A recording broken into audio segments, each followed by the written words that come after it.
Feral cats are the primary driver of the decline of small mammals. We've lost more than 30 mammal species in Australia over the last couple of hundred years, and the primary driver of that is cats.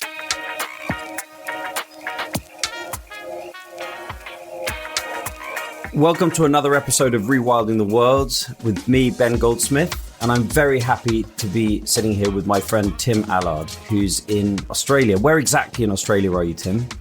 So right now I'm on what's called the land of the Whadjuk people of the Noongar Nation. So that's in Perth, Western Australia. And I live on my own little sanctuary on a little 5-acre block just to the south of Perth. Amazing. Well, Tim runs an organisation called the Australian Wildlife Conservancy, and it's hard for me here in Britain to fathom the scale at which this organisation works. I mean, Australia is mind-bogglingly huge and so very different from all the places I've known in my life. I'm yet to visit Australia and I want to go. And so the work that Tim and his organisation does is just extraordinary. And the newsletters that come in blow my mind. And I'm just very, very excited to have you with me, Tim.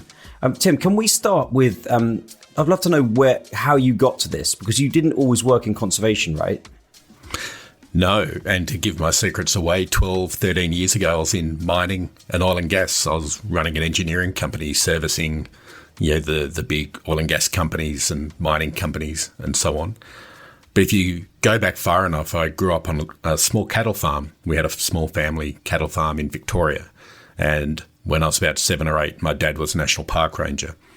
And so on our school holidays, I'd head out with him. My brothers and sisters would go out with Dad. We'd run around out in the bush when he was doing his rangery things. And we would play around in the bush, and then we had the farm to grow up on. And from there, I spent a decade in the Royal Australian Navy, and I travelled the world in the Navy. The Navy brought me to Western Australia when I moved into oil and gas and construction. But after doing that for about 15 years, I realised that there was something missing, and I needed to figure out what that was. So I sat down and thought about what are my values, what are my connections, recognised it was land, and I went through and figured out, well, who has land? And I looked at government. I looked at the pastoral companies, the cattle companies. And my story is that it was a Friday evening. I'd had a couple of glasses of red wine, and I opened up the paper and there was an advertisement for Australian Wildlife Conservancy. And 2 days later, I was in talking to the founder, Martin Copley, and 2 weeks later, I was employed, and 13 years later, here I am. It's quite a transition, but not entirely unobvious, given that you had this love of nature from a kid, and lots of people that work in conservation have spent a lot of time wanting to get into that work before actually making the move. And Australia, I mean, we read a lot about quite how depleted nature has been and how harmed by all kinds of different factors. And you, on the occasions we've met here in London, you've told me some really lovely stories about what the first European settlers found when they arrived in Australia in terms of the abundance of nature. And can you just give me a feel for how Australia was once? Yeah, that's a really interesting story. And there's a number of books about that transition and that time. And I've developed a habit of reading the journals of some of the early European explorers that came to Australia, people like Leichhardt and Sturt and so on, to understand what they saw when they first started venturing past the urban areas of Australia. And really what they saw was what Australia was. It was a managed landscape. There'd been indigenous people living here for tens of thousands of years. They were managing the landscape through the use of fire. Particularly in Australia, fires are an integral part of the landscape. There was a thriving, heaving population of small mammals. And that's really what Australia is known for, is small mammals. And there's journal records of some of the explorers in Central Australia and what we would typically think of as the deserts, being able to lean down out of the horseback and pick up mammals, and small mammals, and put them into their saddle packs. It was a remarkable, thriving, productive landscape full of all sorts of creatures. 80%, 85% of what we have in Australia is endemic. It can't be found anywhere else. And that's what they found. You read the journal of Captain Cook and the botanists that he had on board, Banks and so on. They just couldn't believe what they were seeing in Australia. It was beyond their imagination. It's a remarkable place. Yeah, we think of Australia, of course, as this enormous wilderness when the European explorers first arrived. But in fact, you use the term managed. It was intricately managed by those indigenous societies that had been there for 40 or so thousand years, including kind of groves of little fruit trees and nut trees, and the way they'd cultivated certain trees to grow in certain places, and the way they cared for the soil. I remember reading one anecdote somewhere about some European explorers who saw some indigenous women tilling the soil with their hands to pull these bulbs out of the ground. There's certain bulbs that are edible and contain moisture and so on. And they jumped down and said, no, look, we have tools for that. We have these metal shovels and things that will make the work much easier and much quicker. And the women said, no, it's fragile. Don't stab the soil with that thing. And I think this idea of wilderness is an interesting one in the Australian context. It is. It's a fascinating study that, as you said, the indigenous peoples for tens of thousands of years, 40,000 years at least, if not 60,000 years, they've been living and working across the Australian continent.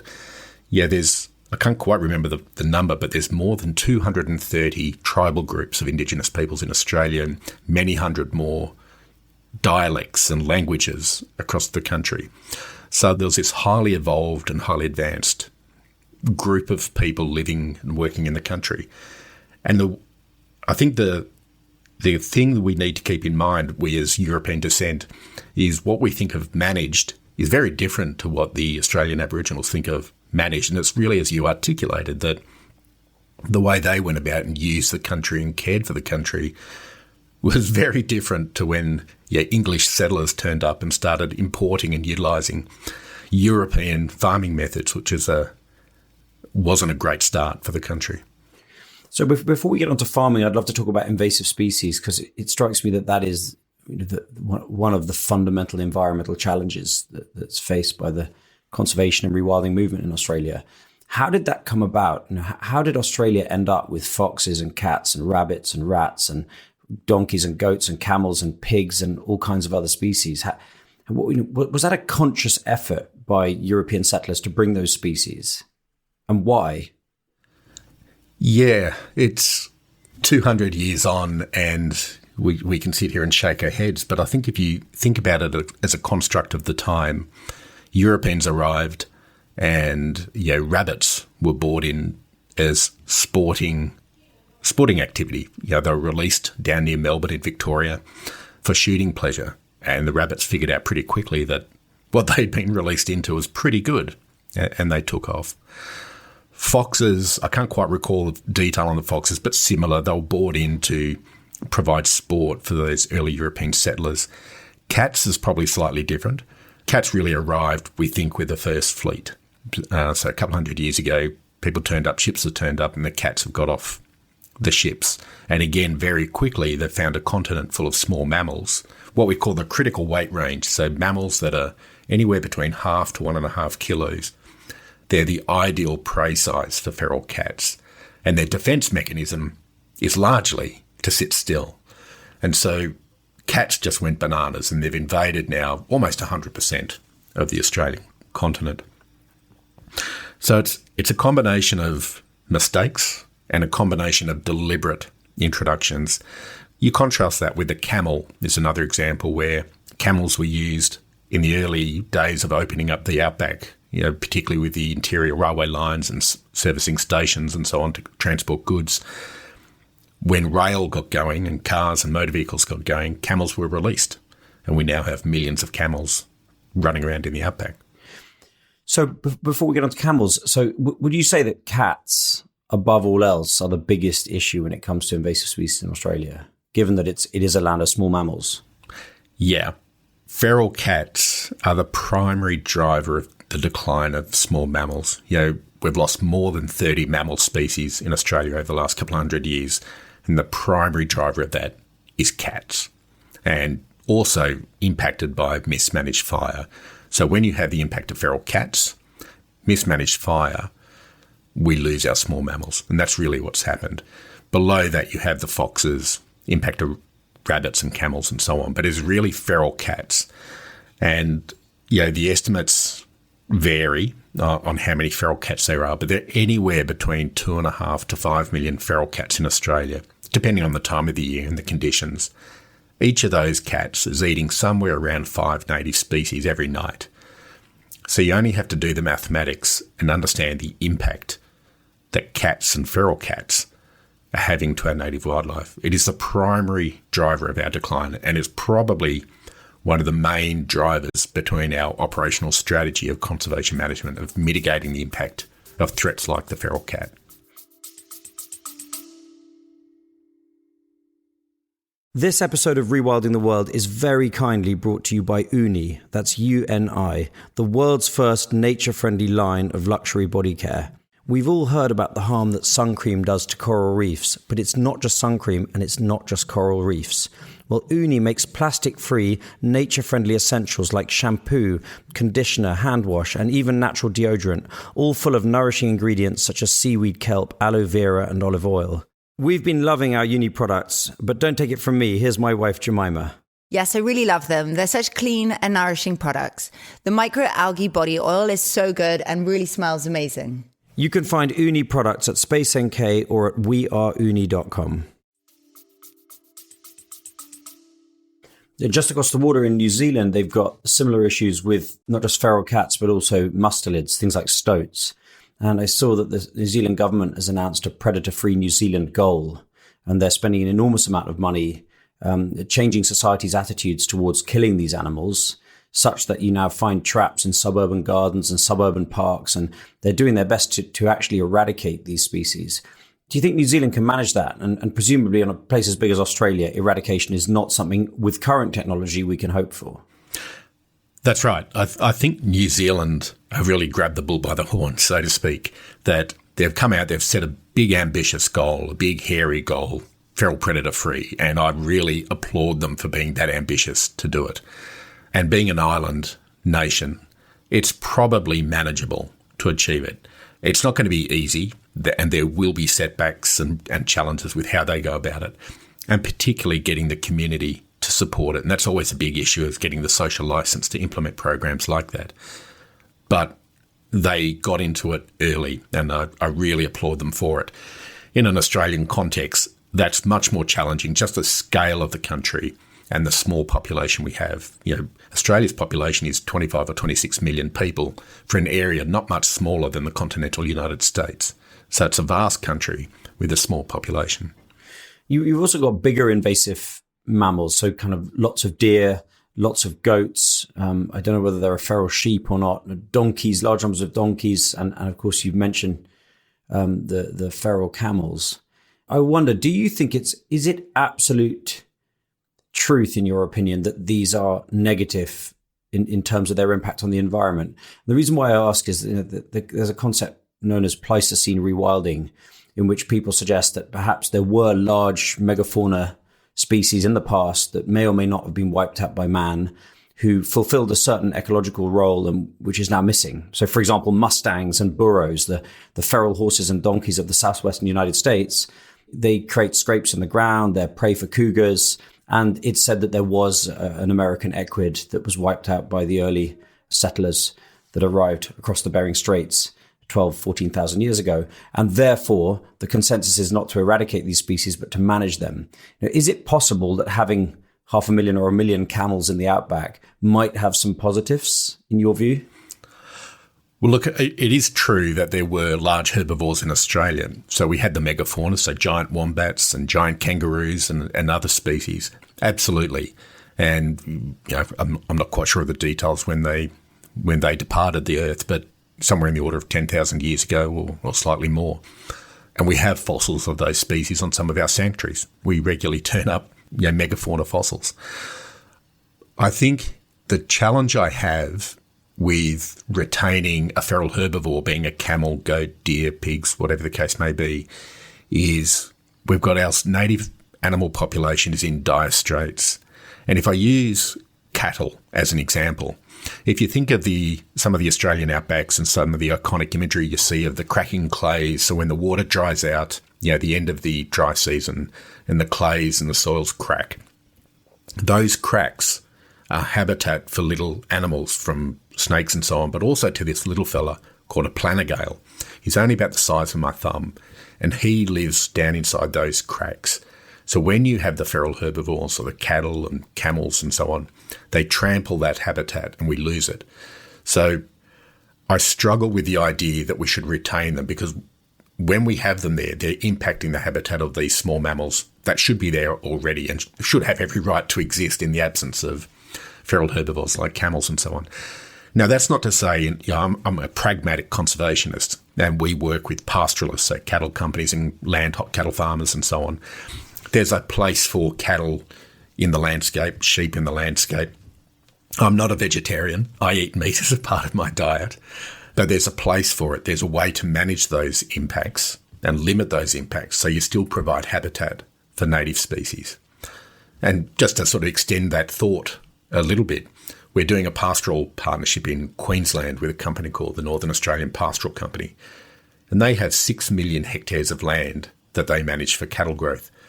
But they have one of our iconic species, the bilby, in their cow paddocks. So they've got the bilby and cattle coexisting in their paddocks, and that's really cool. So one of my big interests in Australian conservation is how do we unlock the model, the algorithm for, if you will, of bilbies and cattle coexisting, knowing that half of Australia is managed for pastoralism. We can roll out a model across vast elements of Australia where we still have cattle and we still have sheep, but we also have habitat and outcomes for native wildlife. Is it possible that some of these large herbivore species were here before the Europeans? So we read a lot about the water buffalo, and there's of course that iconic scene in Crocodile Dundee where he subdues, just with a look of his eye and a movement of his hand, that huge water buffalo in the road. And I read that water buffalo may possibly have arrived from the islands of southern Indonesia before Europeans, and may have therefore had more time to evolve into the landscape. And of course, the saltwater crocodiles of the north of Australia are doing incredibly well on account of eating young water buffalo and of course, the feral hogs that exist there too. How do you feel about that idea? Yeah, if I start with the cat as a slight adjunct or tangent to that, there is some commentary that feral cats arrived with the Dutch maybe about 500 years ago when Dampier and others were off the Western Australian coast, that cats arrived in Australia at that point, not with the first fleet. I haven't seen yet the compelling evidence, but there is, it's a potential and it's a possible scenario that's what occurred. The buffalo probably did come from Indonesia.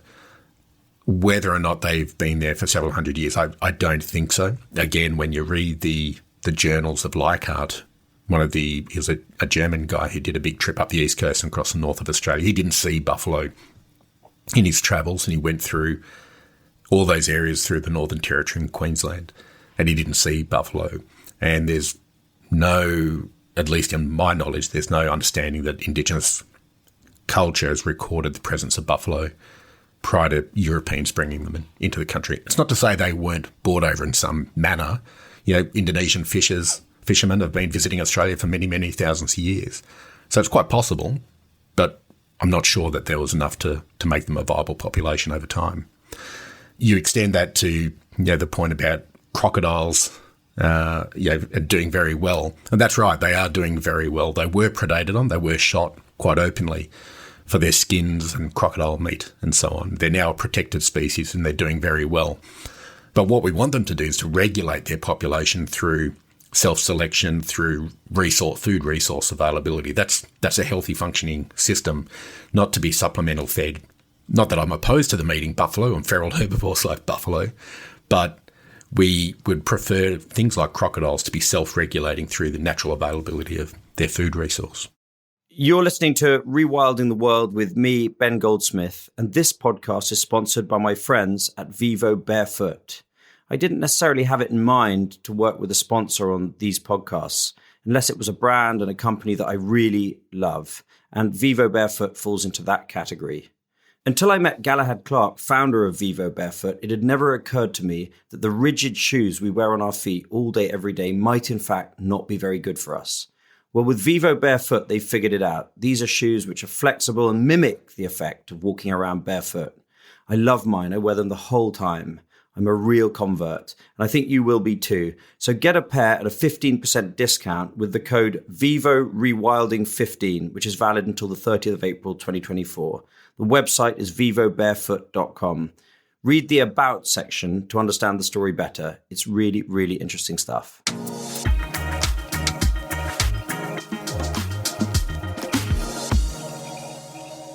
So when it comes to the work of the Australian Wildlife Conservancy on this massive scale, you've got partnerships with the very large ranchers who have it in their DNA increasingly to conserve wildlife alongside their ranching activities. You've also got land that you've acquired at quite a big scale, and you use fencing. And fencing seems to be the most effective way to experience that rebound in native small mammals that we so desire. Can you talk a little bit about how you go about choosing land to buy, where you've done that, what sort of scale, what sort of price? What's the model really for that side of your activity? Yeah, so we're a 32-year-old organisation. And when our founder, Martin Copley, started the organisation, and he's a British businessman, so it took a British businessman to start what we're doing. He started off through an acquisition program. So we bought properties here in Western Australia is where we started. So the spiritual home of AWC is here in Western Australia. And through the Kimberley of the northwest of Western Australia, and you and I have talked, Ben, about you visiting the Kimberley, a remarkable part of the world, one of the world's last wild places. Then we moved across northern Australia, acquiring ranches or pastoral leases is what they're termed in Australia. And we did that for about 20 years.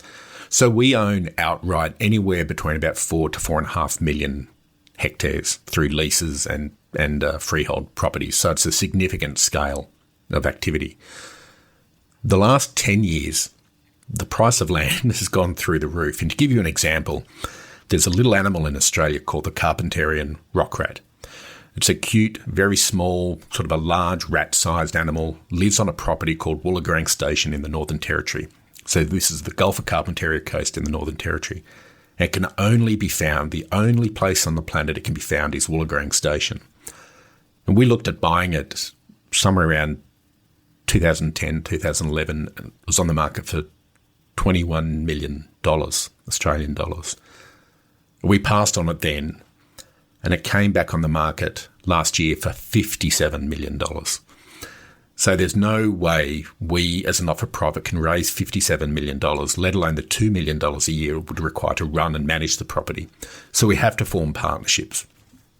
So we, in a very strategic way, look at who has land across Australia, who are the big landholders, and we proactively go out to form partnerships. So our mission is effective conservation of all Australian animal species. We need access to land. So who has land? If we can buy it, we will, because it gives us security of tenure. But where we can't buy it, we form partnerships with ranchers, with government agencies, national park agencies, and importantly, the indigenous peoples of Australia.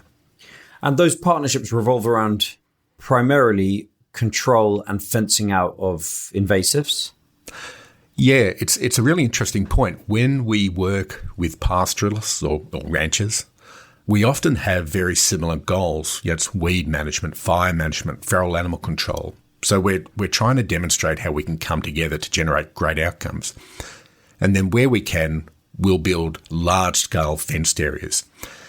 And I think it's worth me painting a little bit of a picture of what these fenced areas are like. And I'd always encourage people to go online and Google what these are. But when I say large-scale fenced areas, we're building them to enclose around 10,000 hectares. So, you could put a large part of the greater metropolitan part of London inside these fenced areas and still have room left over. The fence itself is about 6 feet high. It's got what we call a floppy top, so a part of the netting leans outwards. We have electric wires on the outside about halfway up, and what we call a skirt that lays flat on the ground extending outwards for about 2 or 3 feet to stop digging animals. They're designed to stop the ingress of cats and foxes, predators, into it. So we don't call them an enclosure, we call them an exclosure. They're excluding animals from the landscape, so excluding cats and foxes, feral predators. Within that fenced area, we eradicate the threats, so primarily cats and foxes, but anything else that might be there, like deer, goats, pigs, and so on. And then we do a reintroduction program, a rewilding program. So we'll identify the species that should be there and start a reintroduction, a rewilding program. The question you ask, though, is if I pull back a little bit about where and why we build them. So it's probably the best way is to think about Australia as a continent of two halves. You've got Northern Australia and Southern Australia. Foxes in Australia only go far northwards. It's about the Tropic of Capricorn, whereas cats go everywhere. In Northern Australia, it's also a monsoonal landscape, so large waterfall, rainfalls and so on. So it's very hard to fence and build in those areas. So Southern Australia, typically it's easier to build a fence, and you also have the dual impact of cats and foxes. It's also in Southern Australia, because of the dual impact, that's where you've had the biggest mammal loss. So you build a fence, you enclose the best habitat and varied habitat that you can to support as many species. So in a number of these projects, we aim for about 10 rewilded species. And we're doing this right at a continental scale. We're doing them in Western Australia, the Northern Territory, Queensland, New South Wales and South Australia. So a national rewilding program. The scale is mind-boggling, as I said at the start of our conversation. How do you identify which species were in which parts of Australia? You got quite scant records, and probably a lot of the harm had already been done by the time people were meaningfully surveying all this stuff. Yeah, you're absolutely spot on, Ben. That's one of the big challenges, and it continues to be a challenge to this day. So there's been a lot of work done trying to map the traditional ranges of many of our species.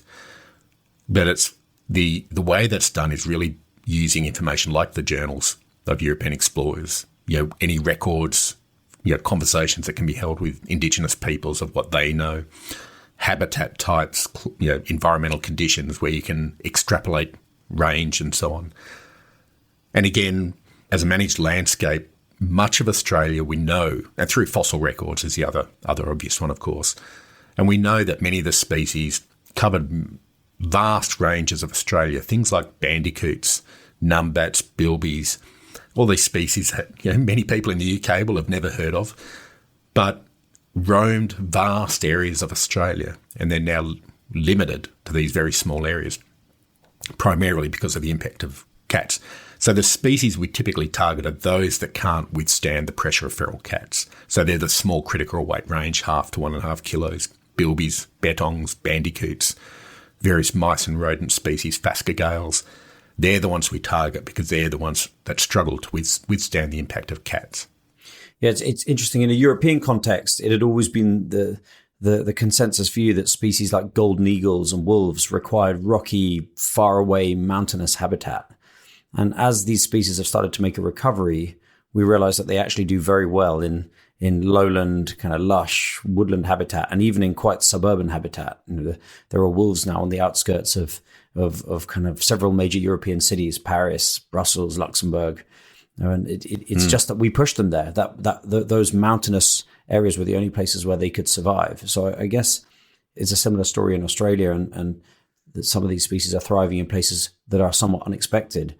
What about the predators? Tasmanian tiger, for example, is extinct. The Tasmanian devil is only in Tasmania, but was probably on the mainland at one stage. The dingo, an introduced species that's probably been there for tens of thousands of years, but introduced nevertheless. What's your relationship with those species?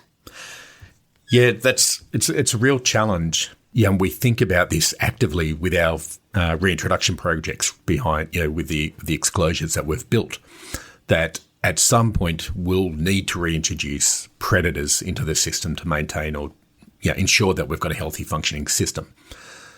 In saying that, we do have native predators in the system, things like snakes, eagles, owls. In fact, owls have been a big problem for some of our very small animals that we've reintroduced, and we've had to build enclosures to allow the reintroductions to occur. Same with eagles, goannas, and so on. We've had to pick them up and take them out of the fenced area so we can allow our populations to build up. Then we have other native predators like quolls. And these, many people probably don't know what a quoll is, but it's an animal, a native carnivore. It's about the size of a cat, and there's various species of quoll across the country. And so we've now just started to reintroduce quolls to some of our properties, not within the fenced area, but on the outside, to see how they can subsist in the landscape. And we're doing feral cat suppression projects and research around this. And at some point in the future, when we're comfortable that we can do it safely, we'll start to put predators within the system. So there are native predators, again, things like quolls and so on. Dingoes is a challenging story because, in many states of Australia, you're required to bait. Landholders are required to bait for dingoes or for wild dogs. And whatever you do for a wild dog impacts a dingo. And so that's a pretty challenging circumstance for native animals. And we classify dingoes as native animals. We recognise that we need to be a part of a community. We can't work in opposition to the community. We need the community to buy in and support what we're doing. So the dingo side of it is very challenging. But in the absence of dingoes, inside our fenced areas, we use quolls, eagles, owls, goannas, snakes, and so on. The story of the dingo kind of echoes the story of the wolf in Europe. It's sort of tragic, really, the kind of demonization and the fear, the persecution, the poisoning, the shooting. Is there a changing of attitudes towards dingoes in Australia as the understanding grows that in those places where dingoes are tolerated, you get a much greater suppression of invasive herbivores such as feral deer, feral pigs, and so on? Yeah, it's a very good point you've made, Ben, and it's quite a complex point at the same time. Again, if you go back to Europeans arriving in Australia and they're trying to be sheep farmers using those European methods, and dingoes were presumed to be predating upon sheep in particular and decimating flocks, then domestic dogs became wild dogs. There's some level of hybridization between them. So effectively, all dogs were treated as wild dogs, needed to be controlled. And so our dingo population suffered badly. We've got some of the world's longest fences in Australia for keeping dingoes out of large parts of Australia. Something like 20-25% of the country has been fenced to keep dingoes out. But there is a gradual change, particularly within the pastoral farming industries, recognising that when you have dingoes in the landscape, they control the kangaroo population. Kangaroos, another interesting story, that Europeans have arrived and we've created these vast areas of lovely green grass for our cattle and sheep, and kangaroos love it. So the kangaroo population has boomed, and there's many, many, many, many more kangaroos in Australia than in pre-European history. But we've taken the dingo and those large predators out of the system to control the kangaroo population. So there is now a growing sense, there's a community change, and this is not just around dingoes. This is a growing change of sentiment around Australian biodiversity, the Australian nature. And there is a growing change. We've got an island, what used to be called Fraser Island in Queensland, which is now called Gari, the indigenous name. And it's got a wild dingo population, and there are dingo impacts. There's attacks on kids and adults. But there's a recognition by the community that these are wild animals as a part of the landscape. So there's no suggestion that we should get rid of dingoes anymore. It's about how do humans change their behaviour to accommodate the dingo. That's a great change to see. Yeah, that kind of consciousness shift is taking place over here in Britain and Europe as well to some degree. And I think what's interesting in Australia is the attachment to European species, and the denigration of native species. And you mentioned to me once that a lot of the streets were lined with European tree species, and people felt that the native ones somehow weren't good enough. And as a result, you've got invasive willow and a bunch of other European species that clog up waterways and so on. And that attitudes are now changing in Australia to value Australian native wildlife and native trees and so on. And that's starting to be reflected even in the kind of streets of suburban Australia. Yeah. Right outside my office is a crop of London plane trees. Yeah. And that's out of at the front of the office of the largest conservation organisation in Australia, if not one of the largest in the world. So it's an example of how we've valued nature. I grew up in Australia. My parents are English, actually. My dad's from Worcestershire, my mum's from Windsor. Going to school, I was taught about lions and tigers and bears and gorillas. I didn't know a bilby existed until I left school. I didn't know bettong existed until I left school.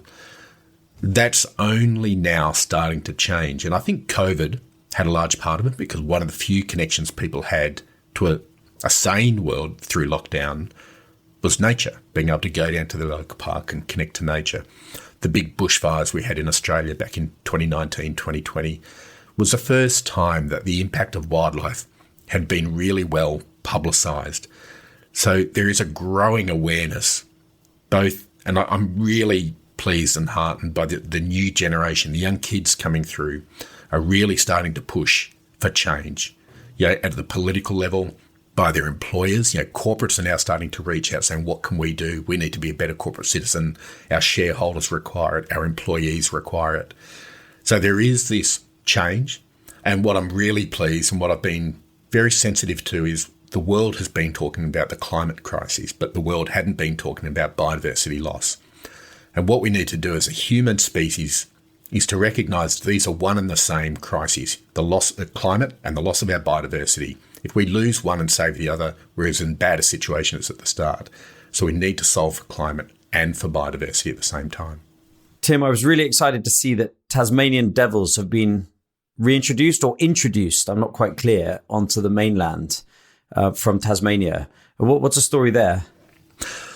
They're probably not what we would call reintroduced to the mainland. There's been an insurance population set up and established on the mainland in New South Wales. So for those who don't know, the Tasmanian devils were suffering from this disease, a face mange disease. And there was quite a lot of concern that we could potentially lose the Tasmanian devil population, completely go extinct.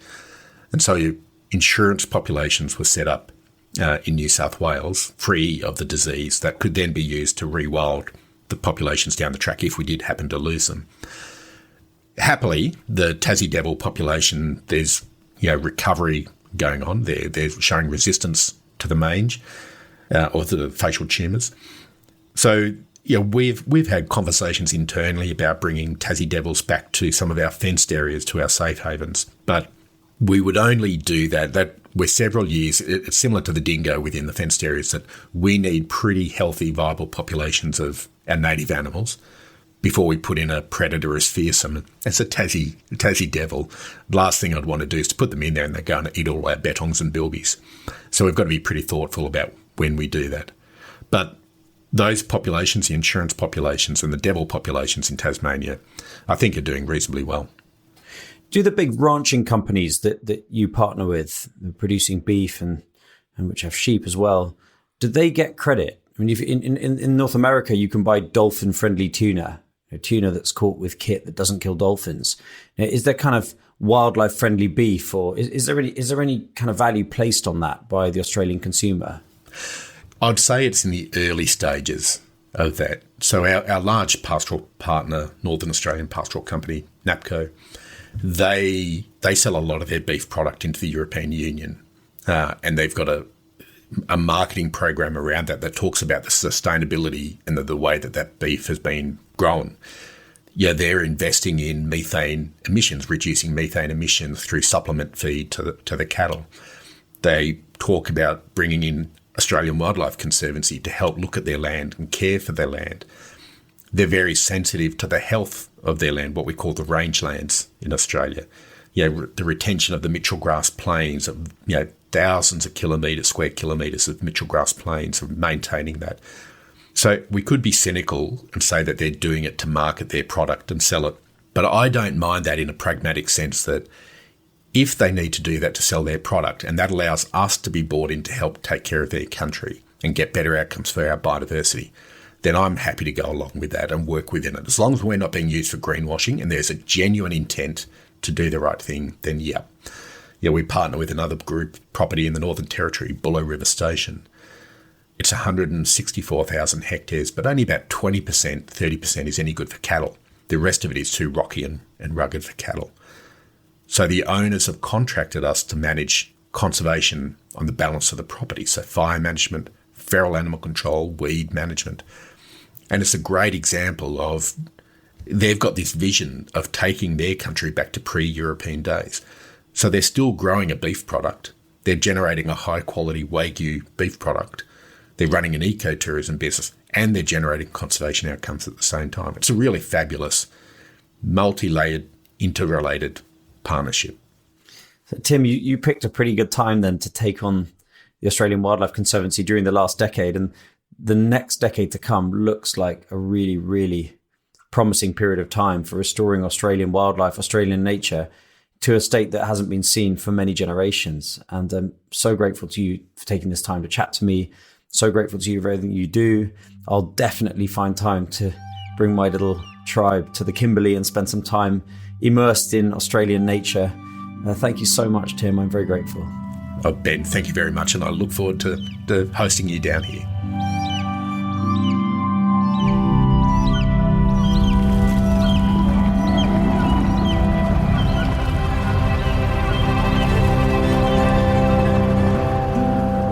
I don't think I've ever finished recording one of these podcasts with a stronger desire to hop on a plane and travel, visit some of the projects we've been discussing.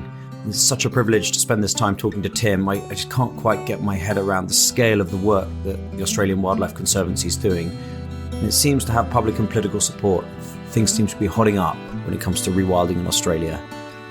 Thank you for listening. I hope you've enjoyed listening to this episode as much as I did making it.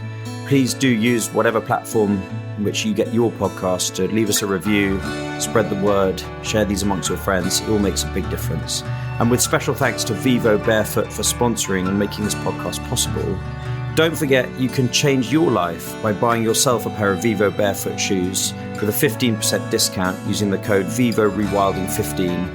And there's a load more information in the show notes. Next time, I'm going to be talking to Steve Davis, who I was lucky enough to visit in the Florida Everglades last November. Steve is the chief scientist of the Everglades Foundation, probably the premier organization working to restore America's most important, most famous wetland landscape.